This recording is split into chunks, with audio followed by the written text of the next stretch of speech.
Edward Snowden Biography. Computer Programmer, 1983. Edward Snowden is a former National Security Agency subcontractor who made headlines in 2013 when he leaked top-secret information about NSA surveillance activities. Who is Edward Snowden?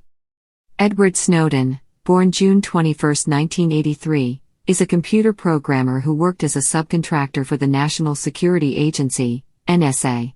Snowden collected top-secret documents regarding NSA domestic surveillance practices that he found disturbing and leaked them. After he fled to Hong Kong, he met with journalists from The Guardian and filmmaker Laura Poitras. Newspapers began printing the documents that he had leaked, many of them detailing the monitoring of American citizens. The U.S. has charged Snowden with violations of the Espionage Act, while many groups call him a hero. Snowden has found asylum in Russia and continues to speak about his work. Citizen 4, a documentary by Laura Poitras about his story, won an Oscar in 2015. He is also the subject of Snowden, a 2016 biopic directed by Oliver Stone and starring Joseph Gordon-Levitt, and has published a memoir, Permanent Record. Family and early life. Snowden was born in Elizabeth City, North Carolina, on June 21, 1983. His mother works for the federal court in Baltimore. The family moved to Maryland during Snowden's youth, as Chief Deputy Clerk for Administration and Information Technology. Snowden's father, a former Coast Guard officer, later relocated to Pennsylvania and remarried. Edward Snowden's education. Edward Snowden dropped out of high school and studied computers at an Arundel Community College in Arnold, Maryland, from 1999 to 2001, and again from 2004 to 2005. Between his stints at community college, Snowden spent 4 months from May to September 2004 in Special Forces training in the Army Reserves, but he did not complete his training. Snowden told The Guardian that he was discharged from the Army after he broke both his legs in a training accident. However, an unclassified report published on September 15, 2016 by the House Intelligence Committee refuted his claim, stating, he claimed to have left Army basic training because of broken legs when in fact he washed out because of shin splints. NSA subcontractor. Snowden eventually landed a job as a security guard at the University of Maryland Center for Advanced Study of Language. The institution had ties to the National Security Agency, and, by 2006, Snowden had taken an information technology job at the Central Intelligence Agency. In 2009, after being suspected of trying to break into classified files, he left to work for private contractors, among them Dell and Booz Allen Hamilton, a tech consulting firm. While at Dell, he worked as a subcontractor in an NSA office in Japan before being transferred to an office in Hawaii. After a short time, he moved from Dell to Booz Allen, another NSA subcontractor, and remained with the company for only 3 months. Snowden's leaks. During his years of IT work, Snowden had noticed the far reach of the NSA's everyday surveillance. While working for Booz Allen, Snowden began copying top-secret NSA documents, building a dossier on practices that he found invasive and disturbing. The documents contained vast information on the NSA's domestic surveillance practices. After he had compiled a large store of documents, Snowden told his NSA supervisor that he needed a leave of absence for medical reasons, stating he had been diagnosed with epilepsy. On May 20, 2013, Snowden took a flight to Hong Kong, China, where he remained as he orchestrated a clandestine meeting with journalists from the UK publication The Guardian as well as filmmaker Laura Poitras. On June 5, The Guardian released secret documents obtained from Snowden. In these documents, the Foreign Intelligence Surveillance Court implemented an order that required Verizon to release information to the NSA on an ongoing, daily basis called from its American customers' phone activities. The following day, The Guardian and The Washington Post released Snowden's leaked information on PRISM, an NSA program that allows real-time information collection electronically. A flood of information followed, and both domestic and international debate ensued. I'm willing to sacrifice my former life, because I can't in good conscience allow the U.S. government to destroy privacy, internet freedom and basic liberties for people around the world with this massive surveillance machine they're secretly building, Snowden said in interviews given from his Hong Kong hotel room. The fallout from his disclosures continued to unfold over the next months, including a legal battle over the collection of phone data by the NSA.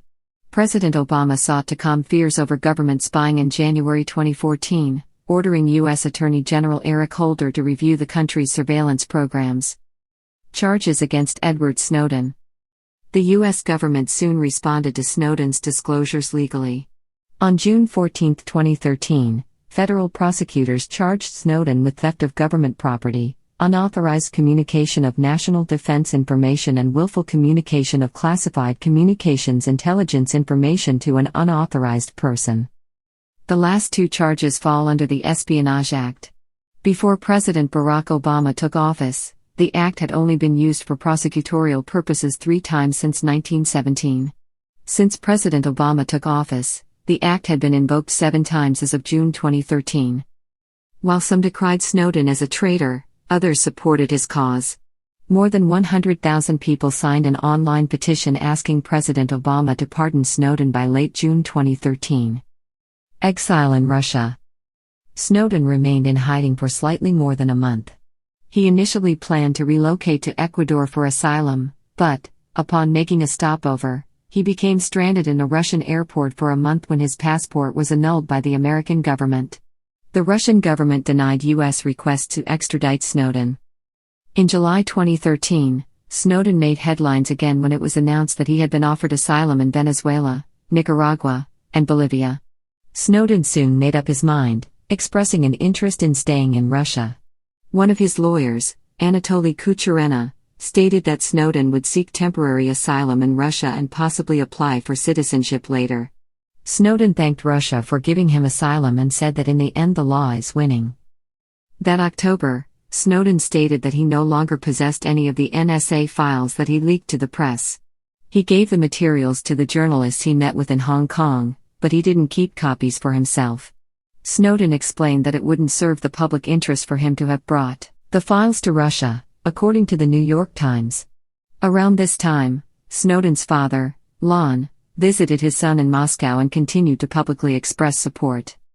In November 2013, Snowden's request to the U.S. government for clemency was rejected. Critic of government surveillance. In exile, Snowden has remained a polarizing figure and a critic of government surveillance. He made an appearance at the popular South by Southwest festival via teleconference in March 2014. Around this time, the U.S. military revealed that the information Snowden leaked may have caused billions of dollars in damage to its security structures. In May 2014, Snowden gave a revealing interview with NBC News. He told Brian Williams that he was a trained spy who worked undercover as an operative for the CIA and NSA, an assertion denied by National Security Advisor Susan Rice in a CNN interview. Snowden explained that he viewed himself as a patriot, believing his actions had beneficial results. He stated that his leaking of information led to a robust public debate and new protections in the United States and abroad for our rights to make sure they're no longer violated. He also expressed an interest in returning home to America. Snowden appeared with Petra and Greenwald via videoconference in February 2015. Earlier that month, Snowden spoke with students at Upper Canada College via videoconference. He told them that the problem with mass surveillance is when you collect everything, you understand nothing. He also stated that government spying fundamentally changes the balance of power between the citizen and the state. On September 29, 2015, Snowden joined the social media platform Twitter, tweeting, "Can you hear me now?" He had almost 2 million followers in a little over 24 hours. Just a few days later, Snowden spoke to the New Hampshire Liberty Forum via Skype and stated he would be willing to return to the U.S. if the government could guarantee a fair trial. Edward Snowden Pardon Campaign. On September 13, 2016, Snowden said in an interview with The Guardian that he would seek a pardon from President Obama. Yes, there are laws on the books that say one thing, but that is perhaps why the pardon power exists, for the exceptions, for the things that may seem unlawful in letters on a page, but when we look at them morally, when we look at them ethically, when we look at the results, it seems these were necessary things, these were vital things, he said in the interview. The next day, various human rights groups including the American Civil Liberties Union, ACLU, Human Rights Watch and Amnesty International launched a campaign requesting that Obama pardon Snowden. Appearing via a telepresence robot, Snowden expressed gratitude for the support. "I love my country. I love my family," he said. "I don't know where we're going from here. I don't know what tomorrow looks like. But I'm glad for the decisions I've made. Never in my wildest dreams would I have imagined, 3 years ago, such an outpouring of solidarity." He also emphasized that his case resonates beyond him. "This really isn't about me," he said.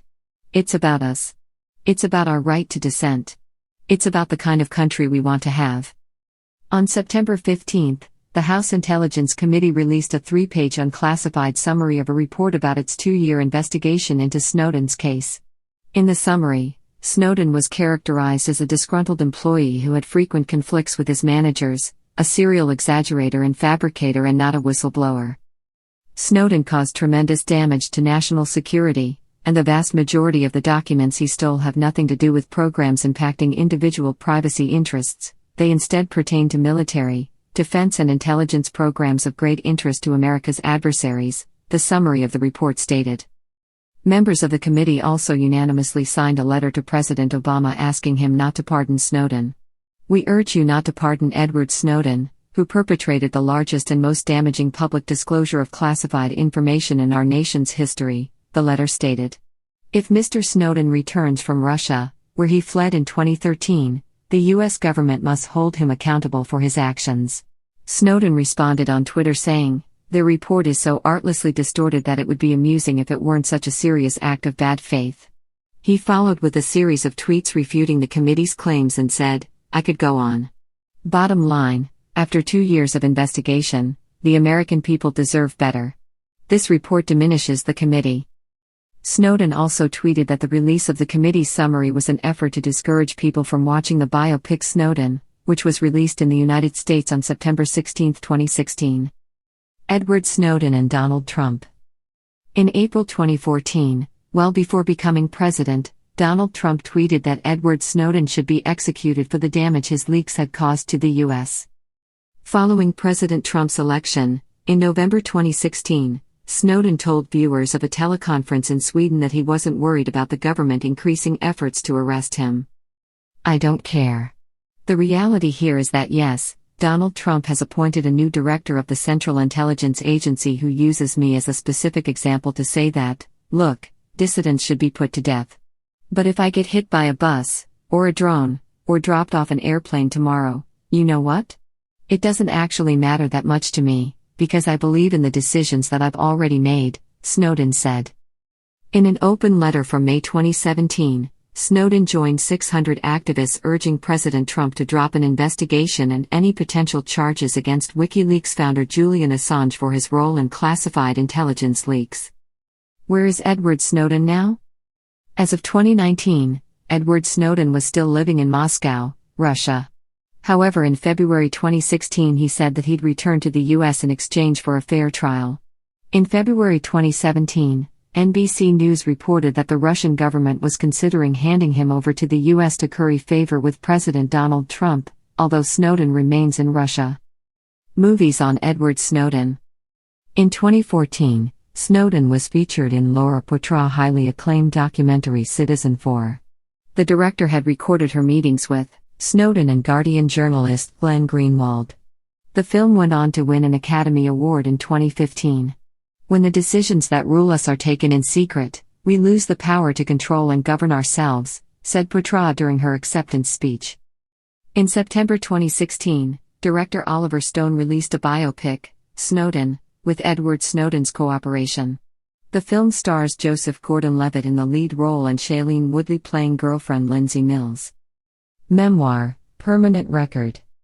Snowden returned to the headlines in September 2019 with the publication of his memoir, Permanent Record. Within its pages, he describes his disappointment in President Obama's efforts to build on the wide-ranging surveillance programs enacted by his predecessor, George W. Bush, and provides his account of events leading to the fateful day in June 2013 when he unveiled the classified documents that rocked the intelligence community and changed his life forever. On the same day his memoir was released, the Department of Justice filed a civil lawsuit alleging that Snowden had violated the non-disclosure agreements he signed with the federal government, entitling the DOJ to all profits from book sales. Additionally, the suit named the publisher, Macmillan, and asked the court to freeze the company's assets related to the book to ensure that no funds are transferred to Snowden, or at his direction, while the court resolves the United States claims. Edward Snowden's girlfriend. One of the people Snowden left behind when he moved to Hong Kong to leak secret NSA files was his girlfriend Lindsay Mills. The pair had been living together in Hawaii, and she reportedly had no idea that he was about to disclose classified information to the public. Mills graduated from Laurel High School in Maryland in 2003 and the Maryland Institute College of Art in 2007. She began her career as a pole dancing performance artist while living in Hawaii with Snowden. In January 2015, Mills joined the Citizen4 documentary team on stage for their Oscars acceptance speech. In September 2019 it was reported that Snowden and Mills had gotten married.